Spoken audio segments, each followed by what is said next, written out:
Hi friends, welcome to my channel. ഇന്ന് ഞാൻ നല്ല നാടൻ സ്റ്റൈലിൽ ഒരു തേങ്ങരച്ച മീൻ കറിയാണ് തയ്യാറാക്കുന്നത്. ഏത് മീൻ ഉപയോഗിച്ചും നമുക്കിതുപോലെ തയ്യാറാക്കിയെടുക്കാം. അപ്പോൾ നമുക്ക് ഒട്ടും സമയം കളയാതെ ഈ മീൻ കറി എങ്ങനെ തയ്യാറാക്കുന്നതെന്ന് നോക്കാം. ഇതിനായിട്ട് ഞാനിവിടെ എടുത്തിട്ടുള്ളത് അയലയാണ്. ഞാനിതൊന്ന് ക്ലീൻ ചെയ്തിട്ട് വരാം. ഇപ്പോൾ ഞാൻ മീനെല്ലാം നല്ല ക്ലീൻ ആക്കിയ ശേഷം ചെറിയ പീസായിട്ട് കട്ട് ചെയ്തെടുത്തിട്ടുണ്ട്. ഇനി ഇതിലോട്ട് വേണ്ട ഇൻഗ്രീഡിയൻസ് എന്തൊക്കെയാണെന്ന് നോക്കാം. ഞാനിവിടെ 1 കപ്പ് തേങ്ങ എടുത്ത് വെച്ചിട്ടുണ്ട്.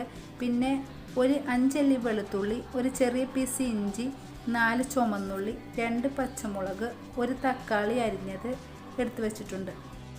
പിന്നെ വേണ്ടത് 2 table spoon Kashmiri chilli powder, ഒരു 1/2 ടീസ്പൂൺ മല്ലിപ്പൊടി, ഒരു 1/4 ടീസ്പൂൺ മഞ്ഞൾപ്പൊടി, പിന്നെ ആവശ്യത്തിന് ഉപ്പും കൂടെ എടുത്ത് വെച്ചിട്ടുണ്ട്.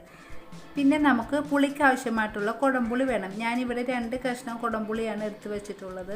ഇനി കുടംപുളിക്ക് പകരം നിങ്ങൾക്ക് വേണമെങ്കിൽ പച്ചമാങ്ങ ചേർക്കാം. പച്ചമാങ്ങ ചേർത്താലും നമ്മളെ കറിക്ക് നല്ല ടേസ്റ്റാണ്.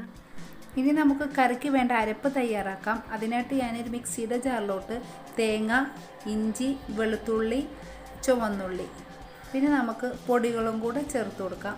മുളക് പൊടി, മല്ലിപ്പൊടി, മഞ്ഞൾപ്പൊടി, ഇതെല്ലാം കൂടി കുറച്ച് വെള്ളം കൂടെ ചേർത്ത് നമുക്കിത് നല്ല പേസ്റ്റ് പോലെ ഒന്ന് അരച്ചെടുക്കാം. ഇപ്പോൾ ഇതെല്ലാം കൂടെ ഞാൻ നന്നായിട്ടൊന്ന് അരച്ചെടുത്തിട്ടുണ്ട്. ഇനി നമുക്ക് കറി തയ്യാറാക്കാം. അതിനായിട്ട് ഞാനൊരു മൺചട്ടി അടുപ്പിൽ വെച്ചിട്ടുണ്ട്. ഇതിലോട്ട് നമ്മുടെ അരപ്പിട്ട് കൊടുക്കാം. എന്നിട്ട് ആവശ്യത്തിന് വെള്ളം കൂടെ ഒഴിച്ചു കൊടുക്കാം. എന്നിട്ട് നന്നായിട്ട് ഇതൊന്ന് കലക്കി കൊടുക്കാം. വെള്ളം ഓരോരുത്തരുടെ ഇഷ്ടത്തിനനുസരിച്ച് ഒഴിച്ചു കൊടുക്കാം. ഞാനിവിടെ അത്യാവശ്യം ചാറോട് കൂടിയിട്ടുള്ളൊരു മീൻ കറിയാണ് തയ്യാറാക്കുന്നത്.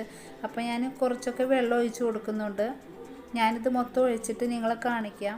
ഇപ്പോൾ ഞാൻ ആവശ്യത്തിന് വെള്ളമൊക്കെ ഒഴിച്ചു കൊടുത്തിട്ടുണ്ട്. അപ്പോൾ ഈ ഒരു രീതിയിലാണ് ഞാൻ വെള്ളം ഒഴിച്ച് കൊടുത്തിട്ടുള്ളത്. അപ്പോൾ നിങ്ങൾക്ക് കുറുകിയ ചാറ് വേണമെങ്കിൽ അതിനനുസരിച്ച് വെള്ളം ഒഴിച്ചു കൊടുക്കുക. ഇപ്പോൾ ഞാൻ ഇതിലോട്ട് കുറച്ച് കറിവേപ്പില, 2 പച്ചമുളക്, തക്കാളി ഇട്ട് കൊടുത്തിട്ടുണ്ട്. ഇനി 2 കഷ്ണം പുളിയും കൂടെ ചേർത്ത് കൊടുത്തിട്ടുണ്ട്. ഇനി നമുക്ക് ആവശ്യത്തിന് ഉപ്പും കൂടെ ചേർത്ത് നന്നായിട്ടൊന്ന് തിളപ്പിക്കാം. അപ്പോൾ നമ്മുടെ കറി നന്നായിട്ട് ഒരു 5 മിനിറ്റെങ്കിലും തിളച്ച ശേഷമാണ് നമ്മൾ മീനിട്ട് കൊടുക്കുന്നത്. അപ്പോൾ ഇത് മൂടി വെച്ച് നമുക്ക് ഒന്ന് തിളപ്പിച്ചെടുക്കാം. ഇപ്പോൾ നമ്മുടെ കറി നന്നായിട്ട് വെട്ടി തിളച്ചുകൊണ്ടിരിക്കുകയാണ്. ഇനി ഇതിലോട്ട് നമുക്ക് മീൻ കഷ്ണങ്ങൾ ഇട്ട് കൊടുക്കാം. ഇപ്പോൾ മീൻ കഷ്ണങ്ങളൊക്കെ ഇട്ട് കൊടുത്തിട്ടുണ്ട്. ഇനി ചെറുതായിട്ട് ഇതൊന്ന് ഇളക്കിയ ശേഷം നമുക്ക് മീഡിയം ഫ്ലെയിമിലിട്ടൊന്ന് മൂടി വെച്ച് വേവിക്കാം. ഇനി ഇതൊന്ന് തുറന്ന് നോക്കാം. കറിയൊക്കെ ഇപ്പോൾ ഏകദേശം കുറുകി വന്നിട്ടുണ്ട്. ഇപ്പോൾ മീനൊക്കെ വെന്ത് വന്നിട്ടുണ്ട്. ഈ സമയത്ത് ഉപ്പൊക്കെ ഒന്ന് നോക്കാം. ഉപ്പില്ലെങ്കിൽ ഇട്ട് കൊടുക്കാം. ഇനി കറി ഇതിലും തിക്കായിട്ട് വേണമെങ്കിൽ ഒന്ന് തുറന്ന് വെച്ച് വറ്റിച്ചെടുത്താൽ മതി. ഇനി ചൂടാറുമ്പോൾ ഒന്നും കൂടെ തിക്കായിട്ട് കിട്ടും. ഞാനിവിടെ തീ ഓഫ് ചെയ്യാണ്. ഇനി ലാസ്റ്റായിട്ട് ഇതിലോട്ടൊന്ന് താളിച്ച് ഒഴിച്ചു കൊടുക്കാം. അതിന് വേണ്ടിയിട്ട് ഞാൻ പാനിൽ വെളിച്ചെണ്ണയാണ് ഒഴിച്ചു കൊടുത്തിട്ടുള്ളത്. അതിലോട്ട് കുറച്ച് ഉലുവ ഇട്ട് കൊടുത്തിട്ടുണ്ട്. ഉലുവ ഒന്ന് പൊട്ടി വരുമ്പോൾ നമുക്ക് ചെറിയ ഉള്ളി അരിഞ്ഞത് ഇട്ട് കൊടുക്കാം.